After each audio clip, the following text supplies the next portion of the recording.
guys! Welcome back to my mini vlog. So for today's video, i-share ko nga sa inyo yung pangalawang pinuntahan namin dito po sa Baguio City. So pagkatapos po namin pumunta doon sa Igorot Stone Kingdom, dito naman po kami pumunta sa Tamawan Village. So from Igorot Stone Kingdom, naglakad na lang kami papunta dito kasi wala rin siyang parking. Sabi ng aking husband ay 500 meters lang ito from Igorot Stone hanggang dito sa Tamawan Village. So, nilakad na lang namin siya. Parang hindi pa kami nadala. Pagdating namin doon sa Igorot Stone Kingdom ay puro hagdan, puro paakyat. And then dito din sa Tamawan Village ay puro din siya paakyat. Grabe, para ka talagang dito, hiking, ganon. Tapos, may mga party pa dito na parang hindi naaarawan kasi para siyang may mga putik. Tapos, sobrang dulas. Parang creamy yung lupa. Kaya, kailangan mo rin mag-ingat. Kasi kapag nagdulas ka, ay naku, dire-diretso ka pababa. Ang maganda lang dito, kahit medyo nakakapagod siya, is nakaka-relax yung tanawin. Kung mapapansin nyo naman dyan, puro puno, tapos puro huni ng mga ibon ng mga maririnig mo dyan. In fairness naman, kahit na, alam mo yun, nakakapagod maghakbang-hakbang dyan ng mga malalaki at puro paakyat yan, napakalamig naman ng hangin. Alam mo yung buga ng aircon nyo, na parang mga nasa 20 Celsius, gano'n ang hangin naman dyan. Kaya kahit na pagod na pagod ka dyan maglakad-lakad, ay nako, nakakapawi naman yung sarap ng hangin. So, nakakita kami dito ng para siyang view deck, kaya huminto muna kami dyan at nagpahinga kami at umupo at uminom ng tubig. At throughout, kahit dun pa sa Igorot Stone hanggang dito sa Tamawan Village ay si husband lang yung nagbuhat kay Miko. Kasi kung ako yan ay naku po, lawit na ang dila ko niyan. Pagkatapos nga namin doon sa Tamawan Village, nag-decide kami na pumunta muna kami ng Burnham Park. Doon na kami tumambay hanggang magpagabi. Kaso nga lang, ang hirap talaga makahanap dyan ng parking space.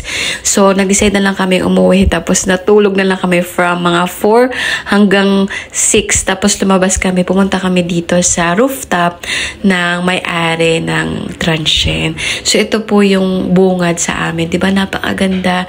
Tapos napakalamig din dyan. So, pagkatapos namin dyan tumambay, nag-decide kami na bumalik kami dito sa Burnham Park. Tapos, bago kami dyan makarating, nagpark kami ulit doon sa SM Baguio. Kasi, kung maghahanap pa kami ng parking area dyan malapit sa Burnham Park, ay grabe, baka hindi na kami na naman matuloy na tumambay. So, ito pala yung Session Road. Marami kang makikita dyan. Kung napansin niyo kayo na doon sa previous ko na video, na dyan yung sikat na si Green Army. Tapos, ayan, may mga mascot dyan. Meron pa dyan Pikachu. Andyan din si, Voltes 5. Ayan. So, from SM Baguio, naglakad na lang kami pababa niyan. Grabe. Kaya grabe yung pagod ko dyan. Then, pagkatapos niyan, kami ay naglakad na papunta doon sa restaurant na aming kakainan na Good Days. Ayan.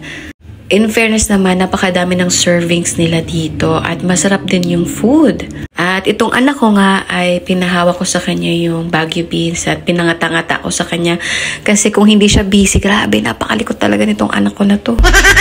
Nagsisisigaw pa nga yan dyan, tapos hindi papayag na hindi doon tumambay sa ibabaw ng lamesa.